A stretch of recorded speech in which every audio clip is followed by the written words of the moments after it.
ඉතින් ඔබට කොහොමද? තවත් දවසක් ආරම්භ වෙලා ගෙවිල යන මොහොතකයි අපි මේ ඉන්නේ. 2021 වර්ෂය ආරම්භ වෙලා මාස 4කුත් ඉක්ම ගොස් දැන් මැයි මාසය 5 වෙනි මාසෙට අපි පැමිණ තිබෙනවා.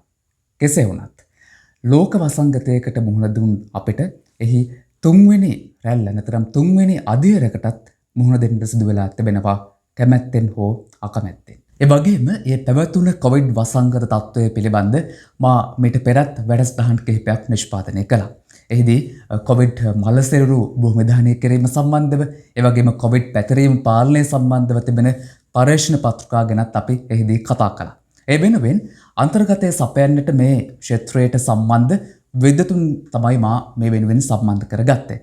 අදත් එලෙසම මේ පවතින කොවිඩ් වසංගත තත්ත්වය තුළ අපි කොහොමද හැසිරෙන්නට ඕනේ? අපේ පුරුදු කොහොමද අපි වෙනස් කරගන්නට ඕනේ? කොහොමද ඒවා යාවත් කාලින කරගන්න ඕන කියන කාරණා ගැන කතා කරන්නට මා සම්මත කරගත්තා Zoom තාක්ෂණය ඔස්සේ ශ්‍රී ජයවර්ධනපුර විශ්වවිද්‍යාලයේ භූගෝල විද්‍යා අධ්‍යයන අංශයේ සම්මානිත ජ්‍යෙෂ්ඨ මහාචාර්ය ජනදාස කටුපත මහතා. ඔබතුමන්ට ආයුබෝවන්. අපි මුලින්ම මේ පවතින කොවිඩ් වසංගත තත්ත්වය පිළිබඳ නවතම තත්ත්වය මේ මොහොත වෙනකොට මොන වගේ තත්ත්වයක්ද ඇත්තටම රට පුරා සහ ලෝකේ පුරා ගත්තොත් තියෙන්නේ? ආයුබෝවන් සුපුන් මధుවන්ත මහත්මයා. ඇත්ත වශයෙන්ම ඔබ මේ සාකච්ඡා පටන් ගන්න වෙලාවේ සඳහන් කරපු දේවල් දිහා බලනකොට ඇත්ත වශයෙන්ම දැන් මුළු ලොව පුරාම ඒ වගේම දකුණු ආසියාව පුරාම ඊටම සෝචනීය තත්ත්වයක් තියෙන්නේ මේ COVID-19 වෛරස ව්‍යාප්තිය සම්බන්ධයෙන්. අපි දන්නවා මේ වෙනකොට ලෝක ජනගහනය කෝටි 780කට වැඩි, ඒ කියන්නේ එහෙම නැත්නම් මිලියන 7800ක් විතර වෙනවා. ඒකම චීනයේ ඒ ප්‍රමාණය කෝටි 148ක් විතර වෙනවා. නමුත් අපි දන්නවා ලංකාවේ 2 කෝටි 30 ලක්ෂයක් විතර ජනසංඛ්‍යාවක් ඉන්නවා. නමුත් ලෝක ආර්ථිකයන් සියල්ලම බිඳ වැටිලා මිනිසුන්ගේ සියලුම රැකියා කටයුතු අඩපණ වෙලා තියෙනවා මේ කොවිඩ් වසංගතය නිසා. ඒක නිසා මම දකින්නේ මේක ඇත්ත වශයෙන්ම මිහිකතට දරන්න බැරි තරම්, ඒ කියන්නේ මේ මහ පෘථිවියට දරන්න බැරි තරම් ව්‍යසනයක් බවට පත් වෙලා තියෙනවා අද වන විට. නමුත් අපේ ඉතිහාසයේ එහෙම නැත්නම් ලෝක ඉතිහාසයේ අපි බැලුවොත් එහෙම මේ වගේ ව්‍යසනයක් දකින්න ලැබිලා නැහැ. මීට කලින් අපි සංඛ්‍යා ලේඛන දත්ත දිහා බැලුවොත් ජල ගැලීම් වෙනත් ඇත්ත වශයෙන්ම මේ වගේ ව්‍යසනයන් එහෙම නැත්නම් ඔය සුනාමි ආදී ක්‍රියාවලින් දිහා බලනකොට කොහොම නමුත් මේ මහා ව්‍යසනය වෛරසයක් නිසා ව්‍යාප්ත වෙන එකක් කියලා අපිට සඳහන් කරන්න පුළුවන්. ඒක කවුරුත් මම හිතන්නේ වෛද්‍යවරු වෙනත් වෘත්තිකයින් ඔක්කොම සඳහන් කරනවා.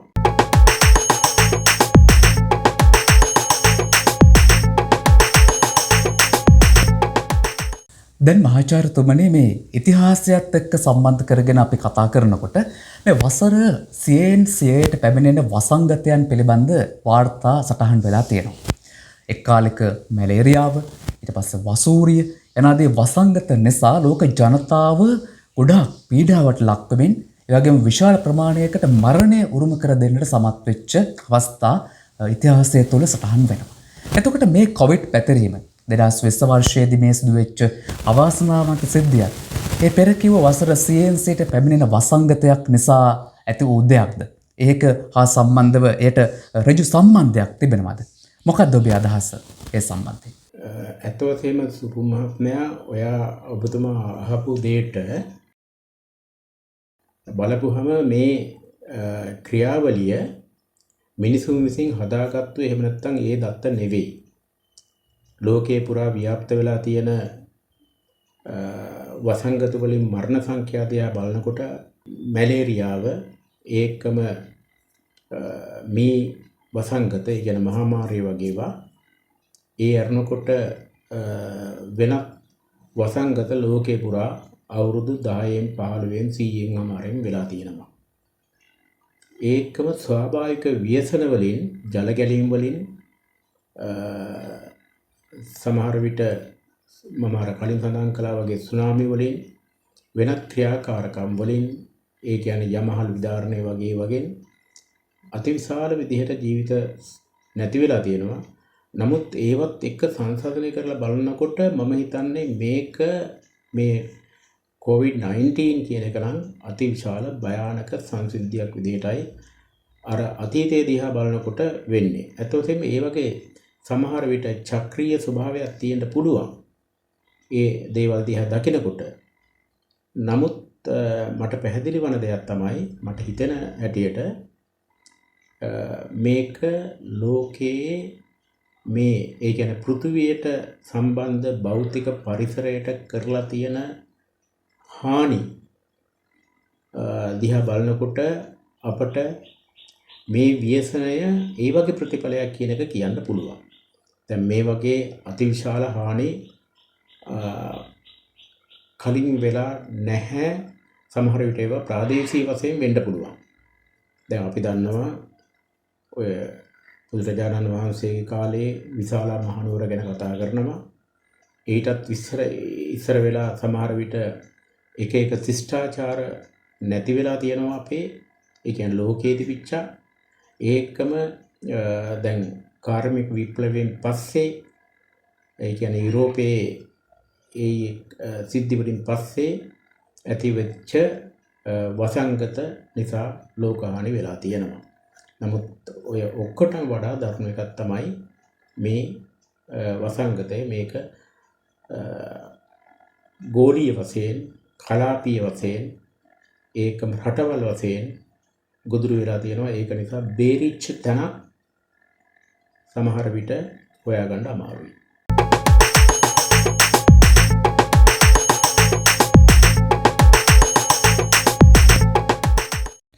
වර්ෂයකට වැඩි කාලයක් පුරා අපි දැන් මේ කොවිඩ් වසංගතයට මුහුණ දෙනවා. අපි බලාපොරොත්තු වුණා මේ 2021 වර්ෂය ආරම්භ වෙලා අවසානය කරා යනකොට මේ සියලු දේවල් සමනය වෙලා අපි අර බලාපොරොත්තු වෙච්ච යහපත් අරමුණු වලට යහපත් සාර්ථකත්වයට යන්නට පුළුවන් වේවි කියලා. ඒ තත්ත්වයක් එක්ක පසුගිය උත්සව සමය තුල අපි අප විසින්ම ස්වයං පාලනයකට ලක් වෙන්නේ නැතුව විවිධ කටයුතු වලට යොමු වීම නිසා එහි ප්‍රතිවිපාක අද අපි විඳිනවා. ඉතින් මේ කාරණා එක්ක සලකලා බලනකොට මහාචාර්යතුමනි, ඇයි අපිට මේ තත්ත්වයට මුහුණ දෙන්නට උනේ? මෙතරම් ව්‍යාප්තියක් තුන්වෙනි රැල්ලක් හා සමාන ව්‍යාප්තියකට එන්නට හේතු සාධක උනේ මොනවද? අපේ හැසිරීමද? නැත්නම් අපේ හොඳ සෞඛ්‍ය පුරුදු පිළින් නොපැදීමද? මොකද්ද ඔබේ අදහස ඒ සම්බන්ධයෙන්? මා දකින විදිහට ශ්‍රී ලංකාව තුළ මේ වසංගතයේ ව්‍යාප්ත වීමට හේතු කාරණා ගණනාවක් තියෙනවා. අපි දන්නවා මේකේ පළවෙනි රැල්ල කියලා එකක් ආවා. ඊට පස්සේ දෙවන රැල්ල කියලා එකක් ඇවිල්ලා අපි යම් යම් හැලහැප්පීම් වලට ව්‍යසනයන්ට මරණ වලට භාජනය වුණා. ඒකම වසංගතයට ගොදුරු වෙච්ච අය ක්‍රමක්‍රමයෙන් වැඩි වුණා. නමුත් මේ අවුරුද්දේ ඒ කියන්නේ අපිට තිබුණා උත්සව ගණනාවක්. දැන් එකක් තිබුණා මේ දෙසැම්බර් වල නත්තල් උත්සවය. නමුත් ඒකෙන් අපට හානියක් වුණේ නැහැ. ඒක පාලනය කරගත්තා. ඒ ආගමික නායකයන් ඉල්ලීම් කරලා අතෝසෙම ජනතාව වුන්කම් දුන්නා. ඒකම පොලිසිය, හමුදාව, අපේ සියලුම වෛද්‍ය වෘත්තිකයන් මේ සම්බන්ධ වැඩ කරන අය නොයෙකුත් ඉල්ලීම් කළා. ඒක නිසා සාමාන්‍යයෙන් අප්‍රේල් 10-12 තරම වෙනකොට තිබුණේ මම හිතන්නේ මුළු රටෙන්ම මතුවන කොවිඩ් රෝගීන් තිබුණේ මම හිතන්නේ 200ට අඩු ගාණක්. ඊට පස්සේ 17 වෙනිදා එනකන් තරමක් තිබුණේ 200ක තරම් ප්‍රමාණයක්. නමුත් ඊට ඉස්සෙල්ලා කියලා තිබුණා අවුරුද්ද සමරන්න යන්න එපා, නැත්තම් ඒක සීමා කරගන්න කියලා රජයෙන් දැනුම් දීම් කරලා තිබුණා. ඒකම අපේ අය මේවා අපේ අය ගැන අපේ ජනතාව 10%ක්වත් මේවට ඇහුම්කන් දුන්නද කියලා කියන්න අමාරුයි. මොකද මෙතන දින ගණනාවක් ආවා නිවාඩුවක්. ඒ නිවාඩුව සමරන්න හුඟ දෙනෙක් අවුරුදු සමරන්නා වගේ ඒකට පටන් ගත්තා. නමුත් අපි කවුරුත් දැනගෙන හිටියා මේක ඉවර වෙනකොට සමහර විට මේකේ ප්‍රතිඵල අපට දක්නට ලැබෙවි කියලා.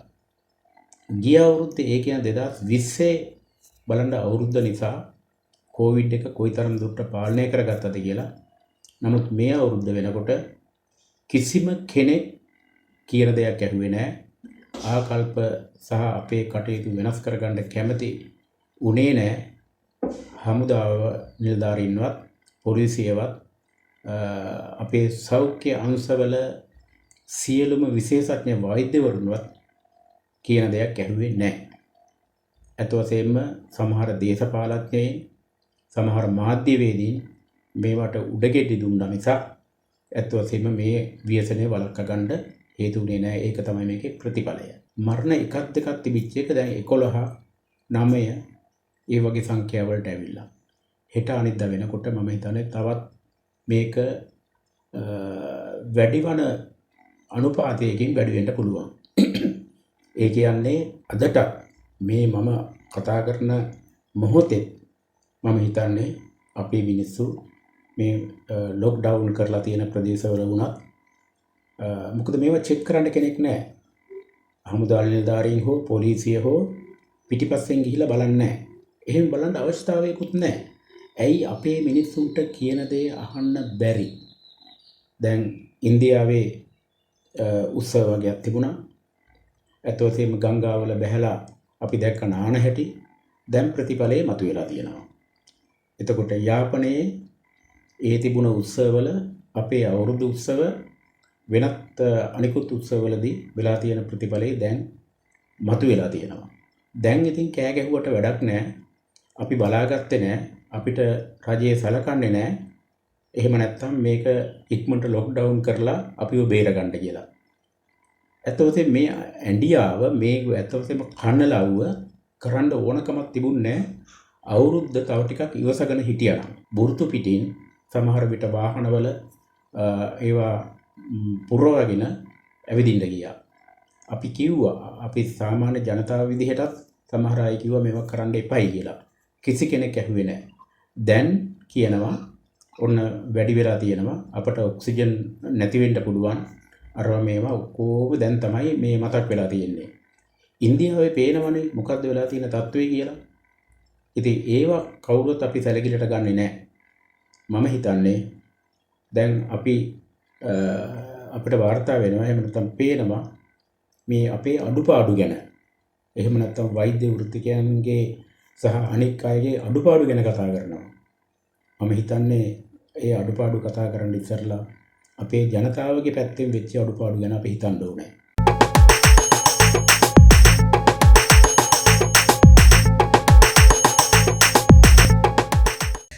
අපි බොහෝ අවස්ථාවන් වලදී කියනවා අපි වෙනස් වෙන්න ඕනේ, අපි අලුත් වෙන්න ඕනේ, වෙනස් නොවුනොත් අපිට ගමනක් නැහැ.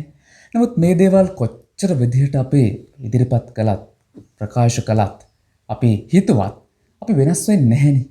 මොකක් හරි ගැටලුවක් තියෙනවා. ඒ තමයි අපේ ආකල්පමය පැත්ත අපි වැඩි දියුණු කර නොගැනීම. එය නිවැරදි මට්ටමකට පරිවර්තනය කර නොගැනීම අපේ ආකල්ප. ඔබ විශ්වවිද්‍යාල විද්‍යාර්ථයන්ට දැනුම ලබා දුන් ජ්‍යෙෂ්ඨ මහාචාර්යවරයෙක් විදිහට, ගුරුවරයෙක් විදිහට අපි ඇත්තටම කොහොමද මේ පුරුදු හොඳ විදිහට සමාජයට ගෙන යන්නට මේ ආකල්පමය වෙනස කරන්නට ඕනේ? ඔබට ඒ පිළිබඳ ලබා දිය හැකි මඟ පෙන්වීම මොකද්ද මහාචාර්යතුමනි? ඇත්ත වශයෙන්ම සුපු මහත්මයා දැන් මේ කොවිඩ් වසංගතය පටන් ගත්තට පස්සේ විශ්වවිද්‍යාල පද්ධතියම වැහුවනේ. අද දක්වා වරින් වර අරිනවයි කියනවා. එහෙම නැත්නම් ශිෂ්‍යයන්ට ඉගැන්වීම් කටයුතු කරන්න හදනවයි කියනවා. නමුත් ඒවා මම හිතන්නේ බලෙන් කරන්න ගියේ නැහැ. යම් යම් අවස්ථාවලදී විභාග තිබ්බා. නමුත් ඇත්ත වශයෙන්ම විශ්වවිද්‍යාලවල ශිෂ්‍යයෝ ඒකම ආචාර්යවරු මේවට අනුගත වෙලා බොහෝ දුරට වැඩ කෙරුවා. වැඩ කරනවා දැනට. දැන් ඇත්ත වශයෙන්ම විශ්වවිද්‍යාල පටන් ගන්නවයි කිව්වට හදිසියෙ දැන්වීමක් කරලා විශ්වවිද්‍යාලයට එන්නේ කිව්වත් මම හිතන්නේ ශිෂ්‍යෝ කොච්චර සහභාගී වෙයිද කියලා කියන්න බෑ. මොකද ඒ අය දන්නවා මේකේ බැරෑරුම්කම. හැබැයි පාසල් පද්ධතිය ගැන කියන්න කනගාටුයි. මේක මීට වැඩිය බලධාරීන් තේරුම් අරගෙන මම හිතන්නේ දීර්ඝ කාලීනව සති දෙකක් මාසයක් ඊටත් වැඩි කාලයක් සමහර විට වසා දැමිය යුතුයි. දැන් මේක නිකන් සමහර විට කියන 3 වෙනිදා අරිනවා කියලා, ඊට පස්සේ කියන 10 වෙනිදා අරිනවා කියලා, ආයෙ කියන සති දෙකකින් අරිනවා කියලා, ඊට පස්සේ කියන සම්පූර්ණයෙන් වසා දැම්මයි කියලා. මේකට ළමයින්ට හැඩ ගැහෙන්නත් බෑ, දෙමව්පියන්ට හැඩ ගැහෙන්නත් බෑ. ආණ්ඩුවේ එහෙම නැත්නම් ඒ බලධාරීන්ගේ හරියමං තීරණයකට ඇවිල්ලා කරන ප්‍රකාශ නෙවෙයි මේවා. මෙහෙම වැඩ කරන්න ගිහිල්ලා කවදාකවත් මේ පාසල් පද්ධතිය ගොඩ එන්නත් බෑ, ගොඩ ගන්නත් බෑ. මොකද පාසල් පද්ධතියේ දරුවෝ නෙවෙයි, දෙමව්පියෝ නෙවෙයි මේවට වරදකාරයෝ. ඇත්ත වශයෙන්ම ඒ අය රටේ තීරණ ගන්න අය තීරණ අරගෙන රට ඇත්ත වශයෙන්ම මේ ව්‍යසනයේ යම් කිසි තත්වයකට ගොඩාවට පස්සේ තමයි ඒවට අත තියන්න ඕනේ. එහෙම නැතුව මේ ඉස්සරලා ඉස්කෝල පටන් ගන්න, විශ්වවිද්‍යාල පටන් ගන්න කියලා කෑ ගහගෙන මේවා කරගෙන තීරණ දීලා මේවා මාධ්‍ය තුලින් එක එක මාධ්‍යයට ඕන විදිහට කතා කරලා වැඩ කරලා මේ වැඩෙන් කවදාකවත් ගොඩ එන්න බෑ. පාසල් පද්ධතිය ගොඩ ගන්නත් බෑ, විශ්වවිද්‍යාල පටන් ගන්නත් බෑ. අපේ මිනිසුන්ගේ ආකල්පමය වෙනසක්, දේශපාලඥයින්ගේ මේ කෑ ගහ ගැනීම, බැන ගැනීම, ඒකම කරන බලපෑම් සියල්ලම නතර කරලා මේවා ඇත්ත වශයෙන්ම ජාතික හැඟීමකින් යුතුව කටයුතු කරන්න ඕනේ.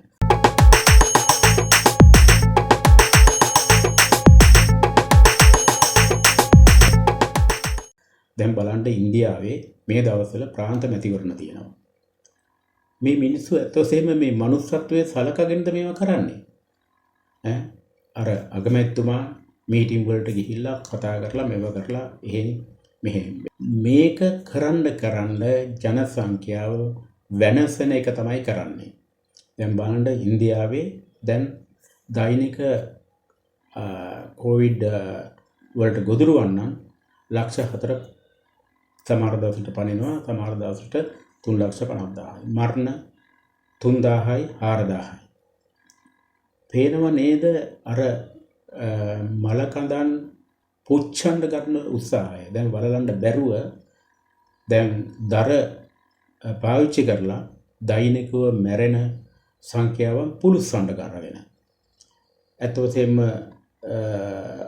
මේ ව්‍යසනය ලංකාවටත් මම හිතන්නේ අත ළඟ දෝ කියලා සැකයක් ඇති වෙනවා. ඒකට හේතුව අපේ මිනිස්සුන්ගේ ආකල්පමය වෙනසක් ඇති කරන්න හරි අමාරුයි. දැන් හැමතිස්සම කියනවා මේවට ගොදුරු වෙන්නේ තරුණ ප්‍රජාව කියලා.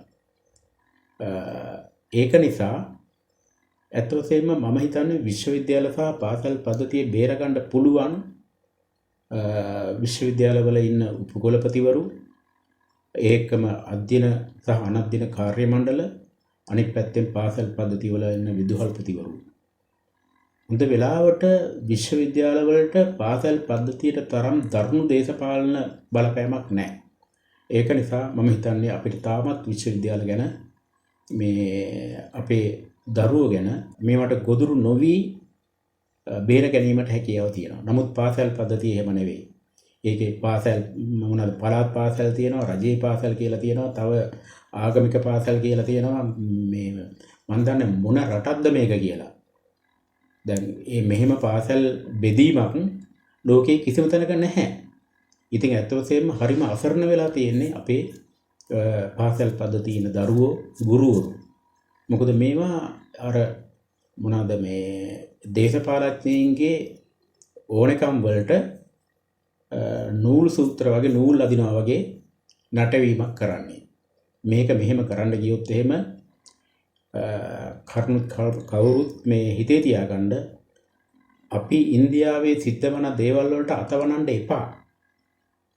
ඇත්ත වශයෙන්ම අපිට හරිම කනගාටුදායකයි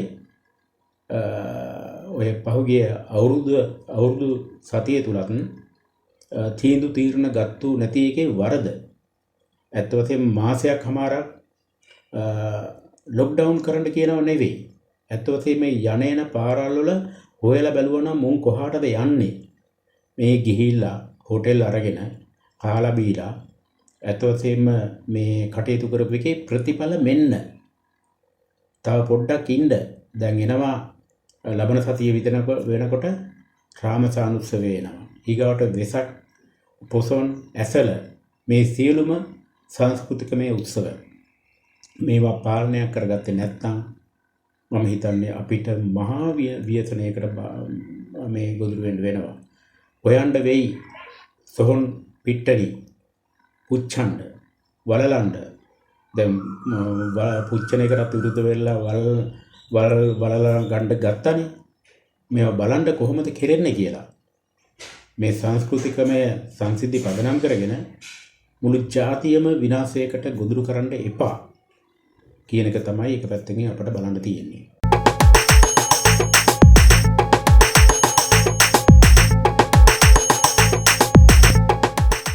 O2 ඔක්සිජන් මේ වචනය පසුගිය කාලයේ පුරා බොහොම හාස්‍යයට ලක්වෙමින් ලාංකීය සමාජය තුළ කතාබහට ලක් වුණානේ. දැන් අපි අසල්වැසි රට ඉන්දියාව දිහා බැලුවමත් ඔවුන්ට ඔවුන්ගේ දැඩි සත්කාර ඒකකවලට ඇතුළත් කරපු කොවිඩ් ආසාදිත රෝගීන්ට ඔක්සිජන් සැපයුමක් නොමැතිව ඔවුන් ජීවිතක්ෂයට පත් වූ බව වාර්තා වුණා. ඉතින් ඒ තත්ත්වය ඒ ආකාරයෙන් තිබියදී ලංකාවේ අපිත් මේ පිළිබඳ කතාබහට ලක් කර ගනිමින් සිටියා. අතර මහාචාර්යතුමනි මේ කාරණා එක්ක අපි සංසන්දනය කරලා බලනකොට ලංකාවේ අපි ඇත්තටම කොතනද ඉන්නේ? දැන් සුපුම් මහත්මයා ඔබ අහපු ඒ කාරණේ පිළිබඳව බලනකොට අපි දන්නවා ඉන්දියාවට ලොකු ගැටලුවක් වෙලා තියෙනවා. දැඩි සත්කාර ඒකකවලට ඔක්සිජන් හිගය ඒකම ඔක්සිජන් හිගතාවය නිසා මිනිස්සු සමහර විට ඒ රෝහල් තුල අතිවිශාල සංඛ්‍යාවන් මිය යනවා. නමුත් ලංකාව පිළිබඳව කතා කරනකොට දැන් ප්‍රශ්න මතුවේගෙන එනවා, කියවෙනවා අපිට ඔක්සිජන් හිග වෙන්න පුළුවන්. නමුත් දැඩි සත්කාර ඒකකවල රෝගීන් වැඩි වෙලා තියෙනවා. ඒක නිසා අපි ඉන්නේ දැඩි අවදානමක කියන අය සමහරු කතා කරනවා. සමහර අය කිසිම ගාණකට නොගෙන නිකන් සැහැල්ලුවෙන් කතා කරන අයත් ඉන්නවා. මම අදත් අත්වසේම නිවේදනයක ඇහුවා අහගෙන හිටියා ලංකාවට තාම ඒ තරම් ගැටලුවක් නැහැ. නමුත් තියෙන ප්‍රමාණය දැන් පාවිච්චි කරනවට වඩා 3 ගුණයක් විතර තවත් පාවිච්චි කරන ප්‍රමාණයේ අවශ්‍යතාවයට වඩා 3 ගුණයක් පමණ තියෙනවා කියලා. මේකයි මේකේ ප්‍රශ්නය. ලෝක මට්ටමින් බලනකොට ඇතොසෙම ලෝකයේ තියෙන ඔක්සිජන් ප්‍රමාණයේ කාබන් ඩයොක්සයිඩ් ප්‍රමාණය දැන් වෙනස්කම් ඇති වෙනවා. අපි දන්නවා ලෝකයේ ගෝලීය උණුසුම, climate change, ඒ කියන්නේ දේශගුණික වෙනස්කම් සහ පෘථිවියට කරනු ලබන අපරාධ. මම මේ අපරාධ කියන වචනේ පාවිච්චි කරන්නේ ඇත්තටම ඕනකමින්. නිසා මේ ඔක්සිජන් තත්ත්වයේ වෙනස්කම් දකින්න පුළුවන් බලපෑම් වලට හසු වෙනවා. ඔබට අපට මතක ඇති දැන් අවුරුදු 2කට 3කට ආසන්න කාලයකදී මේ කඩොලාන පිළිබඳ කටයුතු කරන අවස්ථාවකදී ඒ පිළිබඳව සාකච්ඡා කරනකොට ඇතම් දේශපාලඥයන් කිව්වා ඔක්සිජන් ඛණ්ඩද කියලා. ඔක්සිජන් නෙවෙයි. ඔය කියන උන්ට මොනව ඛණ්ඩ වෙයිද දන්නේ නැහැ.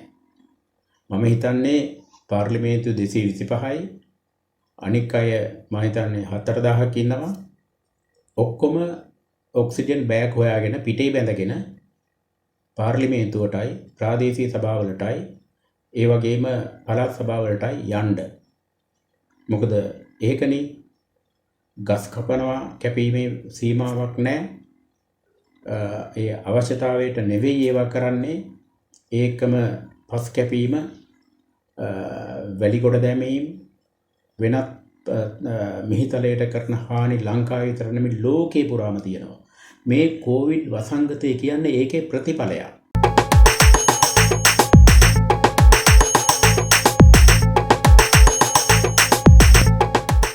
අපි දන්නවා 1800 ගණන් විතර 800 මුල ගණන් වෙනකොට හිටපු ජනගහනයයි තිබුණු වනවැස්මයි සාමාන්‍ය ඔක්සිජන් සහ කාබන් ඩයොක්සයිඩ් වල ප්‍රමාණයන් අද ඒ වාගේ වෙනස්කම මේ සියවස වෙනකොට කොයිතරම්ද කියලා හිතා ගන්න බෑ. මම හිතන්නේ කොහෙවත් යන්න ඕනේ නැහැ, ලංකාවටම හොඳ උදාහරණ තියෙනවා. 1977න් පස්සේ විවෘත ආර්ථිකය ආවට පස්සේ මේ රටට කරලා තියෙන පරිසර අපරාධ මේකට හේතු වෙලා තියෙනවා. ඒ වගේම ලෝක ගෝලයට වෙලා තියෙන අපරාධ මේ කොවිඩ් වසංගතයට හේතු වෙලා තියෙනවා. මේ කොවිඩ් වසංගතයෙන් ගොඩ එන්න බෑ තවත් අවුරුදු ගණනාවකට. කවුරු ආයාචනය කළා ලෝක ජනගහනය කෝටි 780ක් විතර වෙනවා නම් මම කියන්නේ මේ කරලා තියෙන අපරාධයෙන් ගොඩ එන්න පෘථිවියේ සමතුලිතතාවයේ රැකෙන්න නැවත වරක් මේක හරියන්න නම් ලෝක ජනගහනය 60%ක පමණ දක්වා බහිවි. කොහෙද මේ ඉන්දියාවේ ජනගහනයත් ඒත් සමාන වේවි. ලංකාව රැකගන්න දේශපාලඥයින්ට කොච්චර කනලව් කළත් වැඩක් නැහැ. බලන්න අර පොලිස් මාධ්‍ය ප්‍රකාශකතුමා කරන ආයාචනයන්, සෞඛ්‍ය ඇමතිනිය, රාජ්‍ය සෞඛ්‍ය අමාත්‍යාංශයේ ඒ ඇමතිනිය, වෛද්‍යවරු කොච්චර ආයාචනය කරනවද? 5% කියන දේ අහන්නේ නැහැ. ඒක නිසා මේක හරිම අමාරුයි ගොඩ ගන්න. අර බලන්න PHI මහතුරු කොච්චර දේවල් ගෙන්ගෙට වගේ ගිහිලා කියනවද? අහන කෙනෙක් නැහැ. මම ඉල්ලා සිටිනවා පුළුවන් නම් දැන් මේ ලොක්ඩවුන් කරලා තියෙන ග්‍රාම නිලධාරි කොට්ටාසෝ පොලිස් වසම්වල හැන්දෑවට පොඩ්ඩක් ওই නිලධාරි මහතුරු සංචාරය කළොත් එහෙම උපන් දින සාද එහෙම නැත්නම් බීගන ගෙන්ගෙට ගිහිල්ලා කරන සාද කොච්චර හොයාගන්න පුළුවන් වේද? දැන් අපි දන්නවා සමහර විට පොලිසිය සහ හමුදාවේ සහාය ඇතිව යම් ප්‍රදේශ වහලා අපරාධකාරයෝ හොයනවා. රාත්‍රියට හොයලා සමහරට දහස් ගණන් අල්ලා ගන්නවා. මම ඉල්ලා සිටිනවා ඒ වගේ ක්‍රමයක් ගිහිල්ලා බැලුවොත් එහෙම ඇත්ත වශයෙන්ම මේ උපන් දින සාදවලට බීලා නටන ඒවා, එකට කන බොන ඒවා, එක විදුරෙන් බෝතල් ගහන ඒවා, එක සිගරට් එක 7-8 දෙන ඒවා බොන ඒවා කොච්චර හොයාගන්න පුළුවන් වෙයිද? අර පොලිස් මාධ්‍ය ප්‍රකාශකතුමා කියන දේ අහලද? වෛද්‍යවරු කියන දේවල් අහලද? කවුද හමුදාපතිතුමා කියන දේ අහලද? නැහැ. අපි ආකල්ප විතරක් නෙවෙයි මේ තියෙන ඇත්ත වශයෙන්ම නැහැදිච්චකම් වලක්වා ගන්න නැතිව අපිට මම හිතන්නේ මේකෙන් ගොඩ එන්න බෑ. දැන් මට මතකයි ගිය කොවිඩ් ගිය කාලවල පළවෙනි රැල්ලේදී මම ඉන්න ගෙදර ගාව තියෙනවා පොඩි ළමා ක්‍රීඩාංගණයක්. ඒ ළමා ක්‍රීඩාංගණයට ආවට හිටපු තාත්තලයි පුතාලා එක්ක ඇවිල්ලා බෝල ගහන වෙලාවේ මම එක තාත්තා කෙනෙකුට කිව්වා ඇයි මෙහෙම කරන්නේ කියලා මේ ළමයි එක්ක ඇවිල්ලා බෝල මෙහෙම කරන්න හොඳ නෑ නේද කියලා. එතකොට මට කෑ ගහලා කිව්වා ගිහිල්ලා බලන්න කියලා කොළඹ අනිත් තැන් කොහොමද කියලා. ඉතින් මොකාටද කියන්නේ? ඔන්න ඕකයි අපේ මිනිස්සුන්ගේ තියෙන ආකල්පමය හැඟීම. මේ මිනිස්සු හදන්න බෑ. ඒක නිසා මම හිතන්නේ කොවිඩ් වසංගතයෙන් මැරලා යන තරමක් මැරෙන්න ඇරලා මොකද හමුදා නිලධාරි කියන ඒවත් අහන්න නැත්නම් පොලිසිය කියන ඒවත් අහන්න නැත්නම් අපේ වෛද්‍ය සියලුම දෙනා කියන දේ අහන්නේ නැත්නම් අර මහජන සෞඛ්‍ය පරීක්ෂකවරු ඒ වෛද්‍ය නිලධාරිවරු කියන දේ අහන්න නැත්නම් වෙන මොකක්ද කරන්න කියන්නේ මේ මිනිස්සු ටික රැකගන්න. මොකද මිනිසුන්ගේ තියෙන වෛරය, ඊර්ෂ්‍යාව, ක්‍රෝධය කියන ඒවා ඉහවහා ගිහිලා තියෙන්නේ. මේවාකින් බේරෙන්නද මේ අපේ කාගෙන්ද මේ පරිගණ්ඩ හදන්නේ? මුළු රටෙන්මද? දැන් බලන්න පුළුවන් මම අර කිව්වා වගේ රාමසාන උත්සවය හරියට බේරලා වැඩ කළේ නැත්තම් මුළු නැගෙනහිර පළාතම එකම එක මලගයක් වේවි. ඒකම බලන්න මේ වෙසක් පොසොන් වලට මේවා ගේ දැන් ඔය මොනවා කිව්වත් පාර්ට බහැලා දන්සල් දෙන්න, බීම පොවන්න, කවන්න පොවන්න කොච්චර උනන්දු වෙනවද? මම නම් කියන්නේ මේවත් සීලුම දේවල් නතර කරන්න ඕන. ආඩු වශයෙන් මාස ගණනාවකට නතර කරලා කටයුතු කරන්න ඕන. අපි දන්නවා අපිට කියපුවම දැන් අපි සම්මන්ත්‍රණ තියන්නේ නැහැ, රැස්වීම් තියන්නේ නැහැ, වෙනත් කටයුතු කරන්නේ නැහැ. ඒවා සමහර විට ඔන්ලයින් ක්‍රමයට කරනවා. ඒවා නතර කරලා නැහැ. කරන්න පුළුවන්. ඒවා කරනවා. නමුත් මේ එලිමහනේ කරන ඒවා නතර කරගන්න බෑ. බාර් ටික වහලා දාන්න මාස 7-8කටවත් ඒවාගෙන් ජීවත් වන മന്ത്രിවරු කල්පනා කරන්න. ඔබලා බාර් ටික ඇරලා දීලා මේ බාර් කියන්නේ අපේ සාමාන්‍ය ජනතාවගේ ඒවා නෙවෙයිනේ. මේවා ඇමතිවරුන්ගේ, മന്ത്രിවරුන්ගේ, ප්‍රාදේශීය බලධාරීන්ගේ දේවල්. ඔබලමයි මේ ජනතාව මේ වලපල්ලට යවන්න කටයුතු කරලා තියෙන්නේ. ඉතින් ඒක නිසා ඇත්තෙන්ම අර ඉන්දියාවේ තියෙන රැල්ල ලංකාවට එවන්න එපා. දැන් මම මේව කියපුවම අපිට දැන් අලුත් ක්‍රමයක් නෙමෙයි මහජන ප්‍රතිචාර කියන එක. දැන් ඕනම දෙයකට ඒකේ යටින් දානවා මහජන ප්‍රතිචාර. අනේ කියන්න කනගාටුයි දෙයියනේ මේ මහජන ප්‍රතිචාර කියලා. ඒක මොනවා හරි හොඳ දෙයක් කියලා දුන්නු මිනිහට තිත්ත කුණහරපෙන් බයින රටක් මේක. බලන්නකෝ මහජන ප්‍රතිචාර කියලා දාලා තියෙන වගේ මොකක්ද තියෙන්නේ කියලා.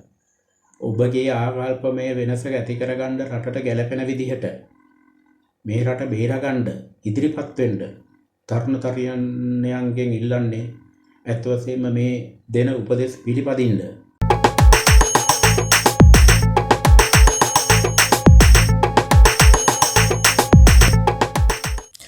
කටුපත මහාචාර්යතුමනි, දැන් මේ කොවිඩ් පැතිරීමත් සමග නිවෙස් වලට සීමා වෙන්නට සිද්ධ වුණා අපේ පාසල් ප්‍රජාවට. ඒ වගේම විශ්වවිද්‍යාල ශිෂ්‍යයන්ට. ඔවුන් වෙනදා ගත කරපු ඒ සුපුරුදු ජීවිතය, ඒ පැවැත්ම නෙමෙයි දැන් ඔවුන්ට උරුම වෙලා තිබෙන්නේ. ඔවුන් නිවෙස් වලට සීමා වෙලා ඔන්ලයින් ක්‍රමය ඔස්සේ තමයි ඉගෙනුම් කටයුතු සිදු කරගන්නේ. මේකත් එක්ක ඔවුන්ගේ මානසික තත්ත්වය, ඔවුන්ගේ මානුෂීය පසුබිමත් එක්ක එන මානසික තත්ත්වය පිරිහීමකට ලක් වූ බවට ප්‍රවෘත්ති වාර්තා පසුගිය කාලේ අපිට අසන්නට ලැබුණා. ඔබ විද්‍යාර්ථීන්ට දැනුම ලබා දුන් පුද්ගලයෙක් වශයෙන්, ආචාර්යවරයෙක් වශයෙන්, ගුරුවරයෙක් වශයෙන් ඔබ මොන වගේ මඟ පෙන්වීමක්ද ඔවුන් වෙත ලබා දෙන්නේ? මොකද ඔවුන් තමයි අපේ රටේ ඉදිරි අනාගතය. ඇත්තෙන්ම ඔබ වැදගත් තැනකට මාව යොමු කළා. අපි කතා කළා වගේ පාසල් පද්ධතියින දූ දරුවෝ දැන් නැවතත් වරින් වර ගෙවල් වලට කොටු කරනවා. සතියක් අමාරක් ගියම කියනවා පාසල් වලට එන්න 15 20 15 30 45 ඔය ආදි වශයෙන් පන්ති තියෙනවා. ආය ඉස්කෝලේක දෙන්නේ තුන් දෙනෙක් මත වුණු ගමන් ඒ අය වැහුවා ඵලයල්ලා ගෙදර. ඊට පස්සේ අනික් ඒවත් ඒ විදිහට මේව කරලා ආයේ කියනවා අහවල් දවස්වල මම අර කලින් කිව්වා වගේ දින දෙනවා. එහෙම නැත්නම් වසනවා. මේක ස්ථිර ප්‍රතිපලයක් අරගෙන මොනවා කළත් අන්තිමට මේවට ගොදුරු වෙන්නේ අපේ දරු දැරියෝ. ඊට පස්සේ ගෙදරට වෙලා ඉන්නකොට මම හිතන්නේ සමහර විට දෙමව්පියන්ගේ වැඩිහිටියන්ගේ අඩන් තේට්ටම් වලට මේ අය ගොදුරු වෙනවා. ඒක පැහැදිලිව තියෙන තැන් දකින්න පුළුවන්. මේ අයට සෙල්ලම් කරන්න මුරණ්ඩුයි. සෙල්ලම් කරන්න පිටිනේකට යන්න බෑ. මොකද අර එකට එකතු වෙන්න එපයි කියලා කියන නිසා ළමයි කැමැත්තෙන් ඉන්නවා. සමහර විට හොරෙන් යන්න පුළුවන්. ඒ වුණත් ඒක ඒ තරම් අපි ඒ දරුවන්ට කියන්නේ මේකේ තියෙන බැරෑරුම්කම නිසා. මට මතකයි ගියතරේ ඔය 5 වෙනි ශ්‍රේණී විභාගය තියන්න ඉස්සර වෙලා මාස ගණනාවක් ඇත්ත වශයෙන්ම ගුවන්විදුලි වැඩසටහන් වලින් ඒකම අනිකුත් විද්‍යුත් මාධ්‍ය වලින් ළමයින්ට ඉගැන්වීම කටයුතු කළා. නමුත් දැන් ඒ තත්වයටම තමයි ළමයි වැටිලා ඉන්නේ ආයතරයක්. එතකොට මම හිතනවා අර ක්‍රියාදාමයන් ටික කරගෙන යන්න පුළුවන් වේවි. ඒකම ළමයින්ට මම හිතන්නේ වැඩි කොටසකට ඔන්ලයින් ක්‍රම සහ කම්පියුටර් තියෙනවා. ඒකම ඉන්ටර්නෙට් පහසුකම් තියෙනවා. ඒක නිසා අර තමන්ගේ විෂයන්ට පමණක් අදාළ වෙන්නේ නැතිව විවිධ භාෂාවන්, ඒ කියන්නේ භාෂාවක් දෙකකට අඩිතාලමක් දා ගන්න පුළුවන්. අඩු වශයෙන් අර බේසික් ටික, මූලික අවශ්‍යතා ටික සම්පූර්ණ කර ගන්න පුළුවන්. ඒකම පැවරුම් තියනවා කරන්න බොහොමයක් ළමයින්ට ඒ පැවරුම් සමහර විට භාෂාවන්ට අදාළව අනිකුත් මොනවාද මේ විෂයන්ට අදාළව මම හිතන්නේ දැන් අපේ කාලේ වගේ නෙමෙයි ළමයින්ට ලොකු හැඟීමක් තියෙන අවශ්‍යතාවයක් තියෙනවා, කරන්න හැකියාවක් තියෙනවා. ඒවා ඔස්සේ යන්න මුරණ්ඩු වෙන්නේ නැතිව කියනවා. දැන් අපි දන්නවා පෞද්ගලික කාලේ අවුරුදු කාලේ මම හිතන්නේ ගෙවල් වල හිටපු කාන්තාවෝ ළමයින්ට අපන් ඔක්කොම ටික වැඩි කොටසක් ගියේ කොහෙද? මාකට් වලට ගිහිලා රෙදි හෙව්වා. මේ කොවිඩ් වසංගතය පැතිරෙන්න ඒකත් එක හේතුවක්. හරියට මේ අඳින්න නැති මිනිස්සු වගේ ලංකාවේ අර අවුරුදු කාලවල එදපු ඔය සුපර් මාකට් ගානේ ගිහිල්ලා ඒ කරපු අයට ප්‍රතිඵල හම්බ වෙයි ළඟදිම. දැන් දරුවෝ ටික ගෙවල් වලට දාලා ඇත්ත වශයෙන්ම ඒ අයට මම හිතන්නේ වද දෙන්න නම් එපා. පුළුවන් තරම් සමහර විට ගෙදර කාර්යයන් වලට සහභාගී කරව ගන්න. ඉහුම් පියුම් වලට මේව මොනවද යොදා ගන්න. අපි පුංචි කාලේ ඇත්ත වශයෙන්ම සමහර විට අම්මා තාත්තා නැති වුණාට පස්සේ උනත් සමහර විට සහෝදර සහෝදරියෝ එකතු වෙලා කැම ටික හදා ගන්නවා. අද ඒක කරන්න බෑ. අද කොහේ හරි ළඟ තියෙන කටේකට දුවගෙන ගිහිල්ලා කැම ගේන්න බලන්නේ. දැන් ඒක කරන්න බෑ. දැන් අම්මලා තාත්තලා කියලා දෙන්න දරුවන්ට. සමහර විට ඉඩකඩ නැති වෙන්න පුළුවන්. වගා කරන්න. නමුත් ළමයි පෙළවුණොත් එහෙම එළවලු ටිකක් වගා කරගන්න. එහෙම නැත්නම් ඉඩ තියෙනවා නම් පැල තවන් දාගෙන ඒව කරන්න. ඒවත් සමහර විට ඉගෙන ගන්න දේවල්. ඒවට යොමු කරගත්තොත් ළමයින්ගේ මුරණ්ඩුකම් අඩු කරගන්න පුළුවන් වෙයි. පරිසරය ගැන තේරුම් ගනීවි. මම හිතන්නේ අපට ඉගෙන ගන්න බැහැයි කියලා හෝ ඉගෙන ගන්න නැහැයි කියලා නැති දෙයක් නැහැ. ගොඩක් දේවල් තියෙනවා. ඒ ටික කරන ගමන් ඒක ඉවර වෙනකොට ව්‍යසනයත් නතර කරගන්න පුළුවන් වුණොත් එහෙම මම හිතන්නේ අපට ලොකු ගමනක් යන්න පුළුවන් මේ දූ දරුවෝ එක්ක.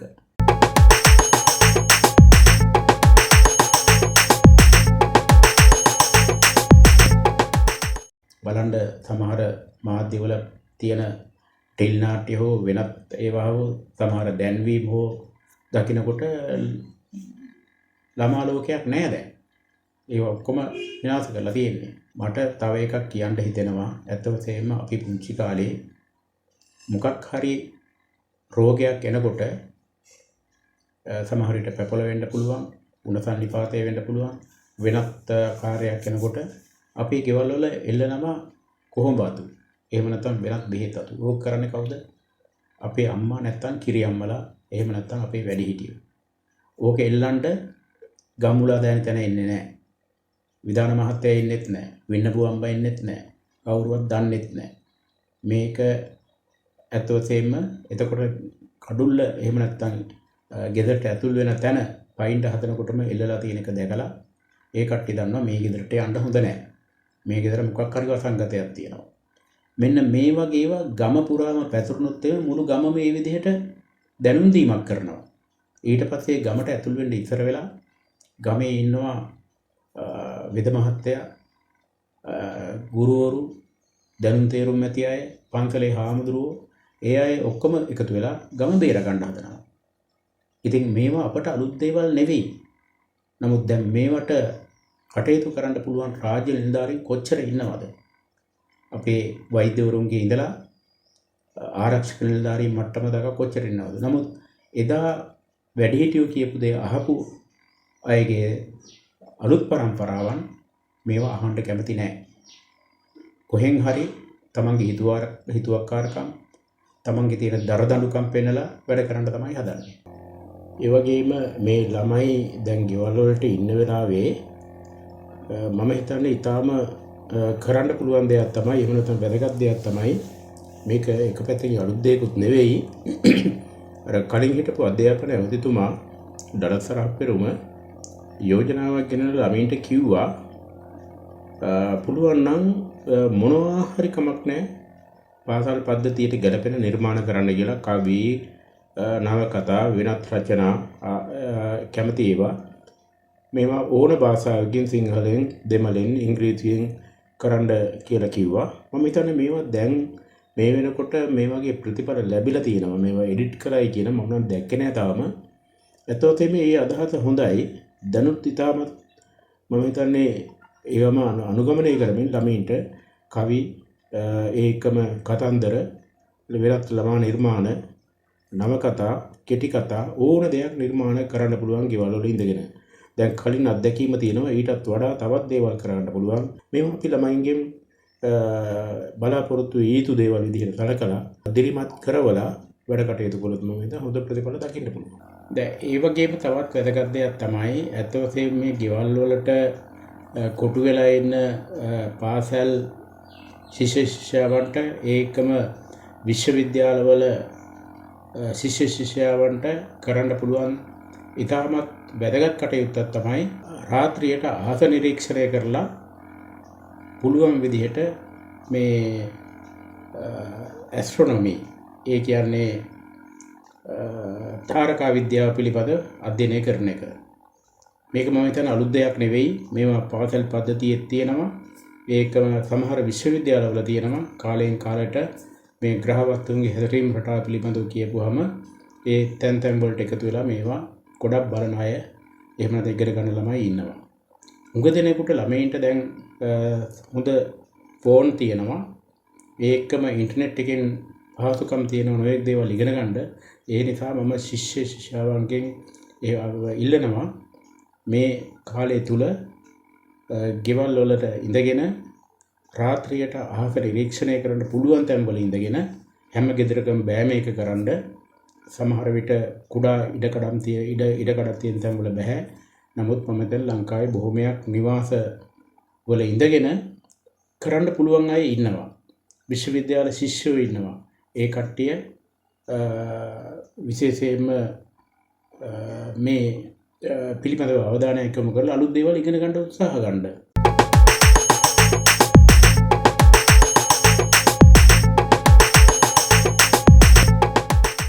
එතෙන් මේ පවතින කොවිඩ් ව්‍යාප්තිය පිළිබඳ පසුවිපරම සහ පුරෝකථනයන් පිළිබඳ කතා කරන්නට සූම් තාක්ෂණය ඔස්සේ මාහා සම්බන්ධ වුණ මහාචාර්ය ජනදාස කටපොත මහතාට ස්තුතිය පුද කරන අතරම අපි අදට වැඩසටහන නිමා කරමින් ඔබෙන් සමුගෙන යනවා. එතින් බොහොම ආරක්ෂාකාරීව මේ කොවිඩ් නීති රීති මාලාවට අවනතව එකඟව වැඩ කටයුතු කරන්න කියන මතක් කිරීම ඔබට කරමි. ගිහින් එන්නම් සුබ දවසක්.